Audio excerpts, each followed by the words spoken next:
Hello and welcome back to another episode of the Tell Talks podcast. My name's Jess, I'm one of Tell's producers, and I'm joined today by Caris of Rianne Pictures. Do you want to introduce yourself? Hi, my name's Caris, Caris Rianne of Rianne Pictures, and I'm really excited to be here today. Lovely. Well, thank you for joining us. And for anyone who's seen past episodes and who is wondering where my nice camera have gone, they're all out on the Women's Euro. So there you go, a bit of free PR for us. They're all out. So I'm on a webcam, which is sad, but we do have the nice microphones. There we go. And it is the hottest day of the year. So far, it's the 40-degree day. So we are suffering on this end. Oh gosh, yeah. Big time. So do you want to start by telling our listeners a little bit about what you do?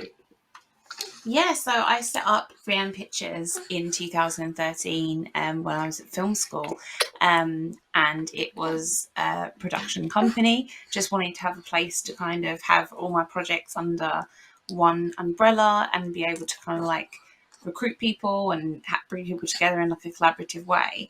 And we have been making films since then, and that's been really incredible. We've made over 10 films, including a feature-length film. We've made 2 web series about women's football, just relating back into the Women's Euros there.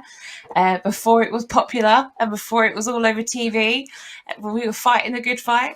And then since then, we've kind of branched into things like podcast hosting. So we have 2 podcast shows now, and we have our film festival, which is now 3 years old. So it's in its 3rd year. So quite a variety of stuff, but our main kind of big purpose is to support and uplift women in film, and just ensure they're getting enough opportunities, and that we're still fighting for that kind of gender inequality that we're unfortunately still seeing across the industry, despite the big progressive changes that have happened in the past 10 years with Me Too movements and 50-50 programs. So yeah, that's what Rianne Pictures is all about. Cool. It sounds great. So how did it start then? So was there kind of a moment that it really took off? Like, what's sort of the origin story behind Rianne Pictures? Yeah, I think I was in film school and I was coming to the end of my studies, and I was like, what do I do next? I remember being on the train home and I was like, right, I can either pay for another year. I think I was going to enhance my skills in editing and like post-production essentially, or I could just go and start making short films and just see how I get on and see if like I enjoy it and see if I could meet the right people. So I decided to do the second route, which was to just start making short films. But then people didn't really take you seriously as a filmmaker unless you were attached to a production company.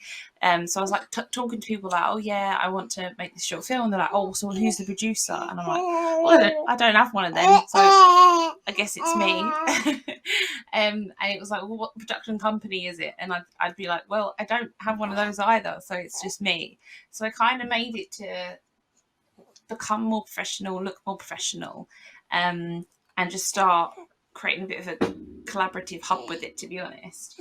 And then we made our first short, and then we made our second, and sorry, that's my. We are joined by Baby, by the way.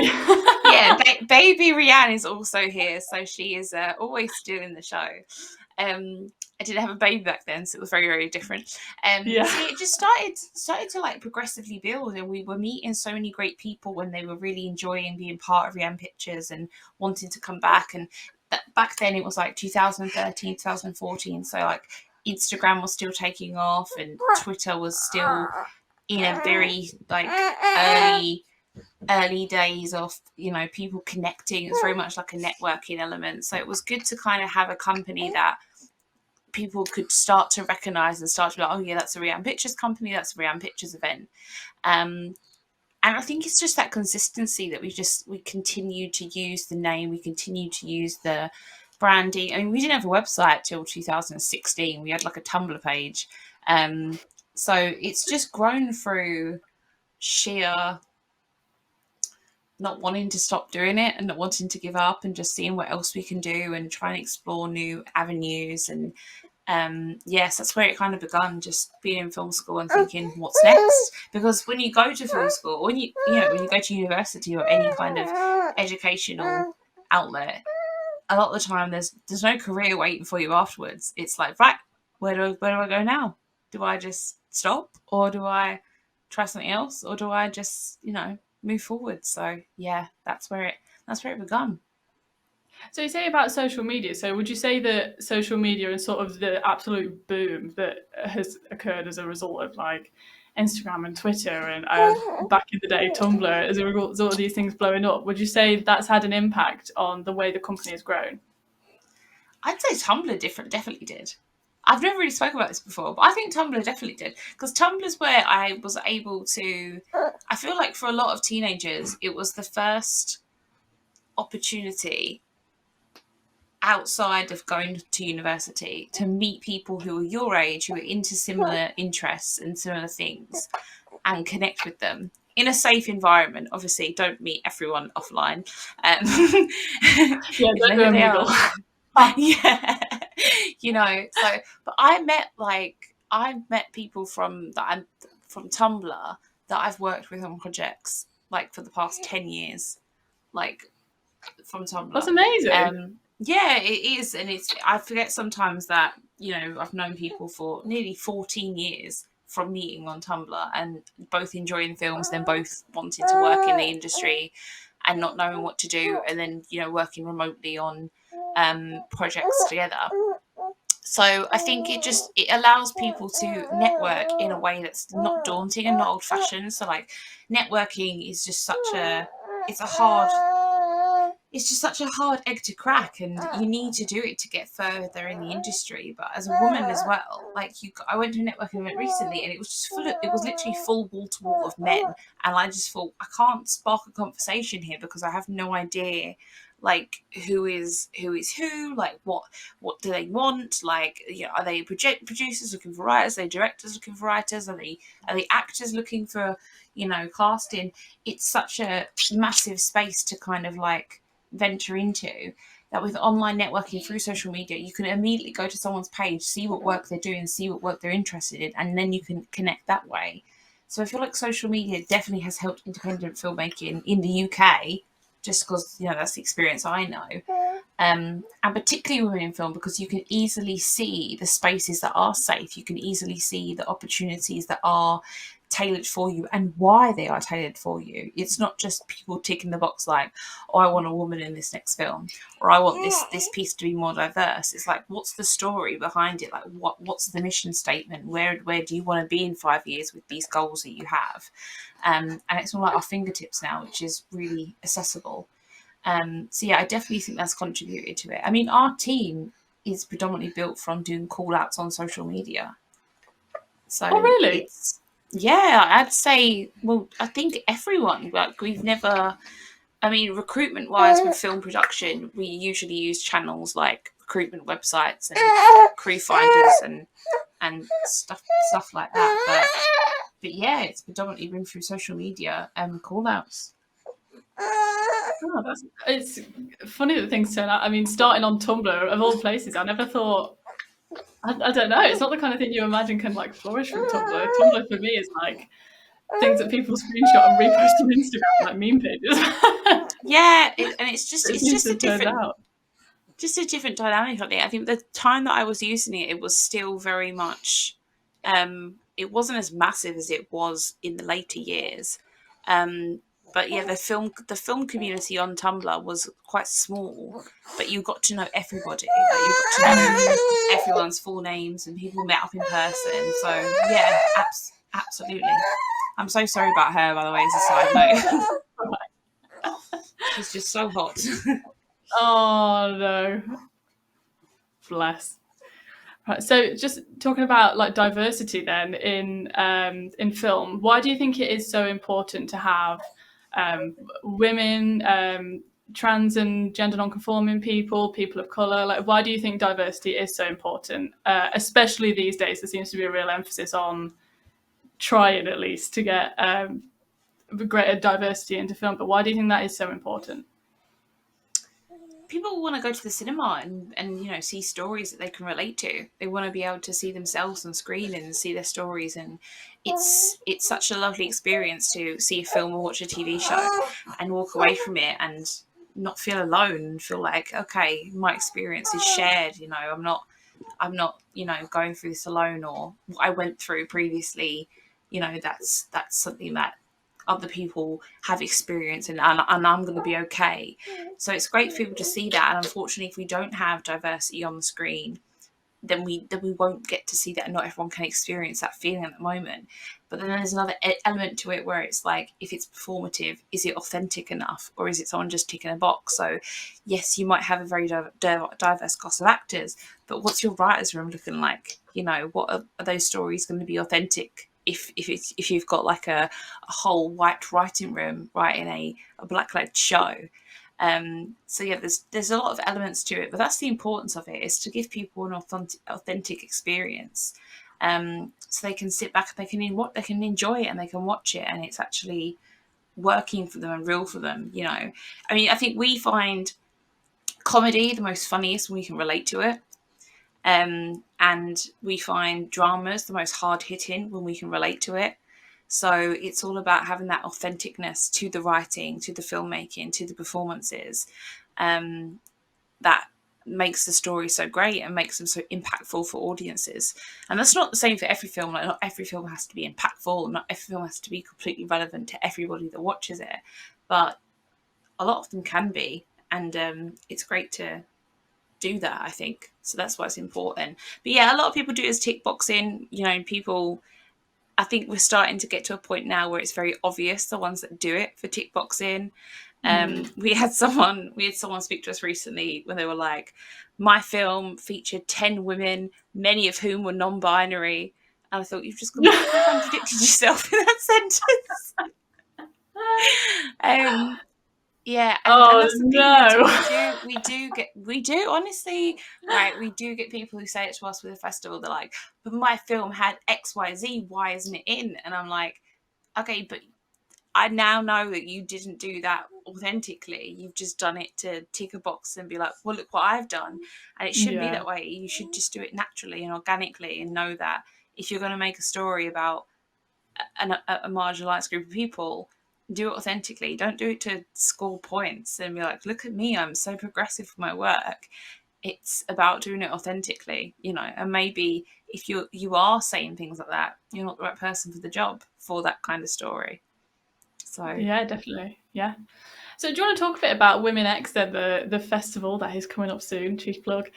So how did that sort of come to be? Like, where did the idea come from, and sort of what were the planning stages?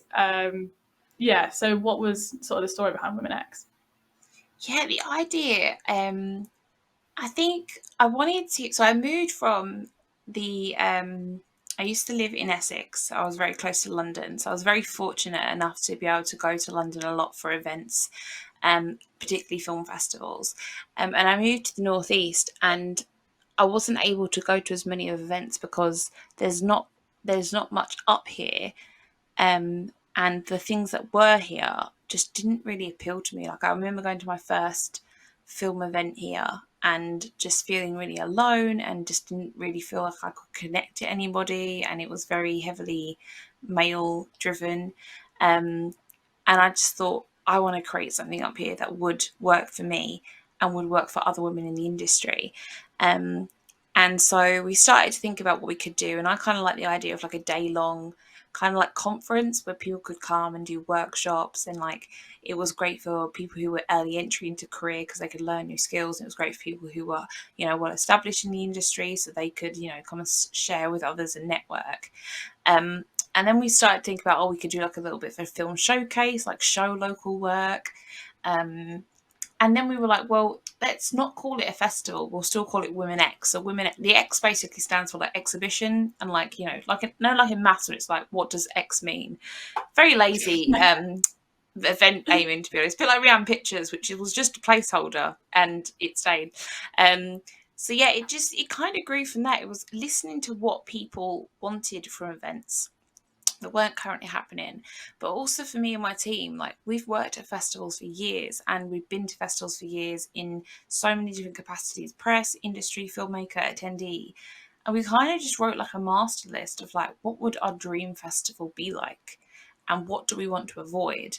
And that's how we built Women X from that. So it's kind of like what if we could change the game? What if it could be fresh and different?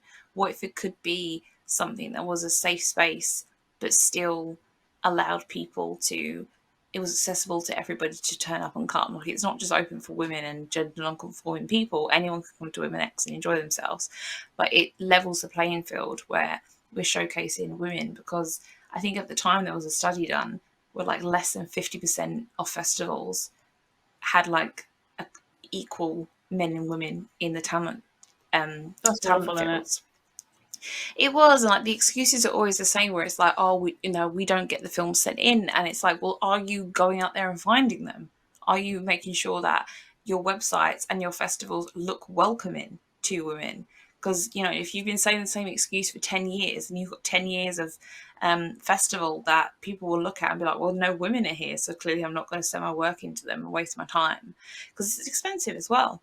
So that's where it kind of come from. And then obviously the first year we launched, which was 2020, there was that little thing that the world went through. So we had to do it all online. We still sold like 180 tickets. That's really good. So for a first year, it was intense. And then the second year came around, we were still kind of coming out of the pandemic, and there was new lockdown measures being thrown in and out. But we sold 200 tickets, and we were hybrids. We were in person and online. And now we're in the third year, and the third year we got almost 500 films sent into us to preview for consideration. And we're a small festival, so like nearly 500 people wanted us to show their film, which felt like an incredible compliment. But oh my god, the pressure as well. Like, Yeah, this I is bet. amazing. We've built something so great. Oh no, we have to now actually Yeah, do this you work. got to There's a do lot of it now. pressure. Yeah. Yeah, and just the partnerships have grown. Everything's grown, and the biggest thing for me is, because I've worked in the industry, but I've worked in business as well for 10 years.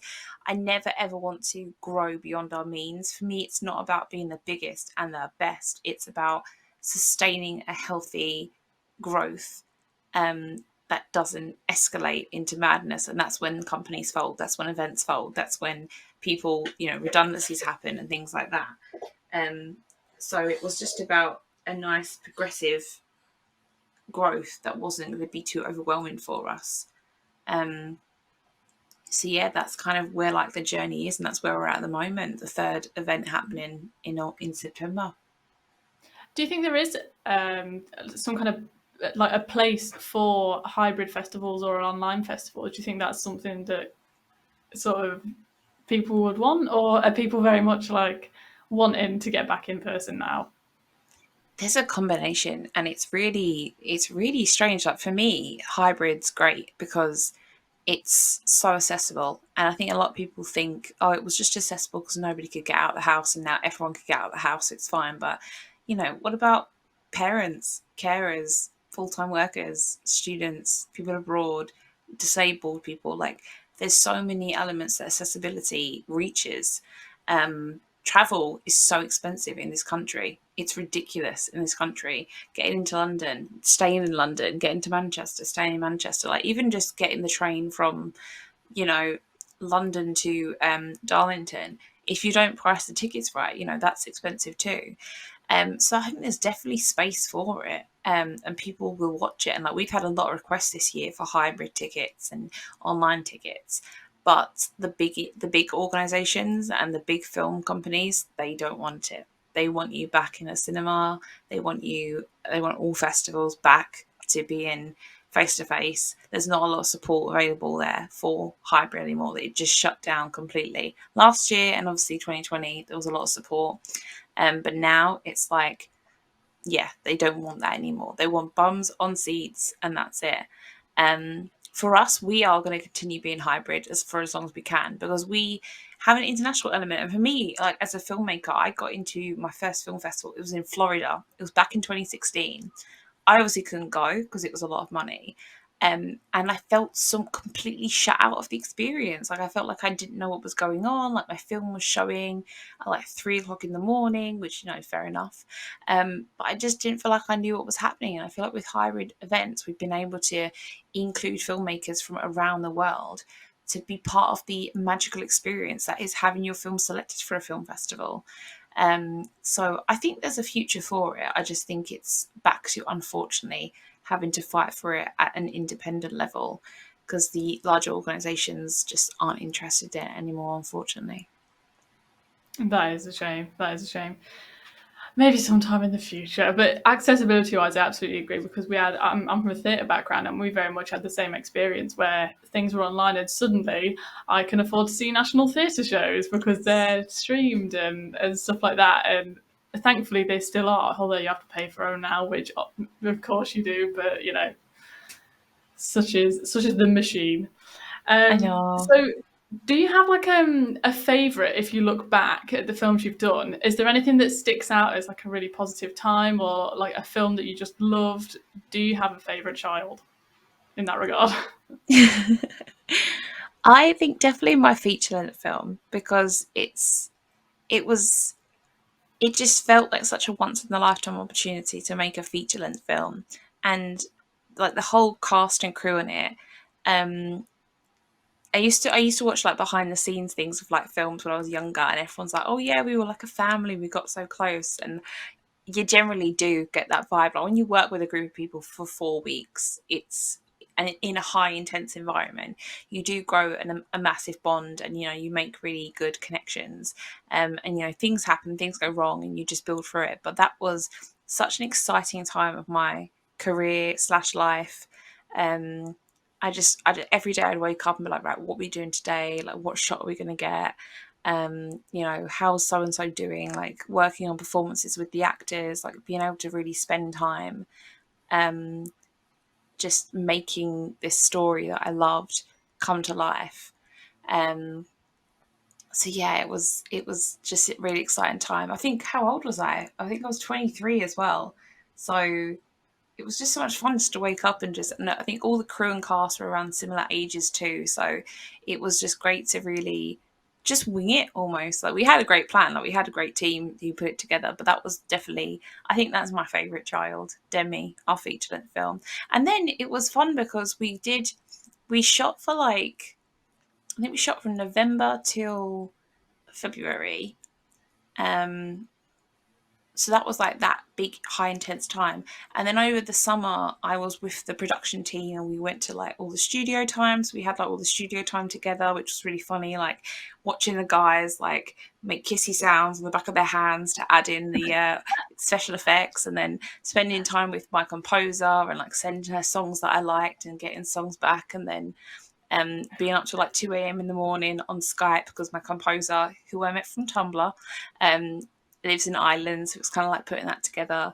And then it kind of all stopped because we finished the film, and then we didn't do anything with it for 6 months because we went through the festival circuit, and then we got to do all the screenings, like the premieres, and like our film showed at New York and Florida and Sweden and Canada. So it was a proper 2-year experience with a feature-length film, which just felt really magical and lovely. It was really sad, actually. I wish now, looking back, I always think of that quote from The Office when Andy's like, "I really wish you knew the good times when you were in them," because I just felt like it just went by so quickly, even though it was 2 years of my life. So yeah, I think that was a very pivotal moment. I learned a lot professionally, personally. I made some great friendships in that 2-year period, and it felt amazing. I'd love to do it again. I'd love to do a feature again. I don't think we'd be able to do a feature like that again, because I think it's all changed a lot, and obviously I'm a mum now, so it's very different to just be like, right, I'm off to make a feature-length film, see you in 3 months. But yeah, that's definitely Demi is my favourite child. And what's really lovely is that it's a low budget feature-length film. It's only an hour and 20 minutes. It's on our website. And I still, to this day, get random emails from people telling me how much they love it and how much it helped them come out of their family or helped their friends understand them, because it's about like homophobia. So yeah, that's definitely my favourite child, I think. Other than my actual human child. Yeah, no, we don't count the real children in this one. That's not fair. No, that's not fair. No competition. No, exactly. So would you have any sort of advice for not necessarily young filmmakers, but for anyone who was sort of new to the film industry, where would you recommend people start? You've got to start building your network. You've got to start looking to people to see what they're doing. Like, I went to a really good workshop early on where this guy said about you got to write a 5-year plan. I think he called it a blueprint. You got to write a 5-year blueprint of what you want to achieve, and then start putting steps in place on how you're going to get there. But look at other people who have done what you want to achieve and see how they got there, and do it at a realistic level as well. Because I mean, I come from a very working class background. Like, no one in, I feel like when I come into the industry, it was just like knocking on a door and like, hi. There was no one there that like I knew or anything like that. No friends, no family, no contacts. Not until I got to film school, and even then it was very hard to make contacts. I felt very lonely. So you've got to start looking at your network and start looking at who you admire, who are they connected to, where did they get their start, and just realize and be open that it's not going to be an overnight thing. It's not going to be, I mean, I didn't like just enter the industry and be like, I'm going to make a feature-length film. Like, it took me a good couple of years to even get to that point where I felt confident enough to say it out loud. But yeah, just start building your network and use social media to do that. Like, if you want to go to festivals, the films that you liked, look up those filmmakers on social media. What are they doing next? Maybe they've got a runner gig available for you. So yeah, you need to seek out your own opportunities. The biggest mistake I've seen people make in the film industry when they're just entering or they've just left university is thinking the world's going to come to them, and it's not, because everyone else is going to them already. So like, you've got to fight your way there while staying authentic to yourself, and looking after yourself as well. So yeah. Yeah, it's good. I mean, the coming out of uni thing is like falling off a cliff. Yeah. Horrendous. I mean, it was, especially because I graduated last year, and that was like being dumped from a theatre degree in the middle of COVID, where the whole industry was just like on fire at all times. Was just like, Yeah. okay, great, where do we go now? Exactly.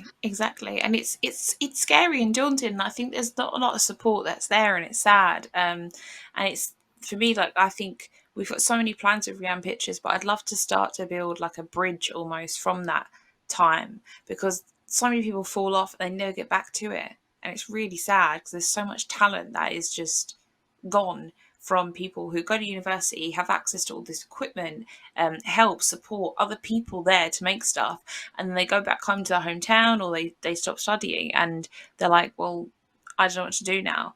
And there's not a lot of support there. There's a lot of like 16 to 20 schemes and 16 to 25, and I think now they're doing 16 to 30 because they've realised that nobody's got the life together at 25.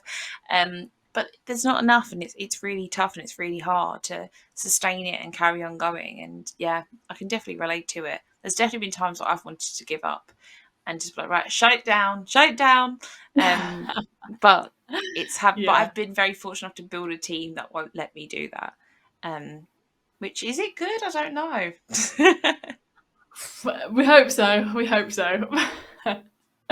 Right, so we're heading towards sort of the end of the episode. So very fittingly, is that a word? Not sure. Very fitting for this episode. Who would play you in a film about your life? Oh my goodness. Oh, it'd have to be someone that was able to take a joke. I'm not It's sure. hard, isn't it? It is. I'd want to say like, I'd want to say like Anna Kendrick, because she can be quite serious and then also like be quite awkward, and I do feel like I'm very awkward at times. So I'd probably go for like Anna Kendrick. I think she's quite Anna good Kendrick's at a good that kind of shout. balance. Yeah, maybe. Yeah. Yeah, I mean, triple threat as well, singer, dancer, actor, so Which I am good not, choice. so you know. No, but this is a film about your life, so anything could happen. They can embellish it as much as they want. That is very true. I would love to see a few musical numbers. Yeah, as a Oh, kid who yeah. loved Glee a lot. As a kid, Really? as a woman who loved Glee a lot. Yeah, I reckon so. Yeah, and yeah, definitely. Most of my friendships and work connections are built from a shared love of Glee. Really? I thought the Glee Yeah, fan base I'm died not when everyone joking. People realised always it. think I'm joking, like ha ha ha. And I'm like, no, I'm dead serious. I was in a stage production of Glee. And that's my confession for this What? episode. Yeah, I was in, from the age of, I don't know, very young, like 6 or something, I was in a stage group called Centre Stage. And one of the Love plays it. they did was Glee. I love it. That's Yeah, incredible. so that's my villain origin story. We'll return to that in a later episode, I'm sure. So, Absolutely. what are the dates for Women X for people who are listening?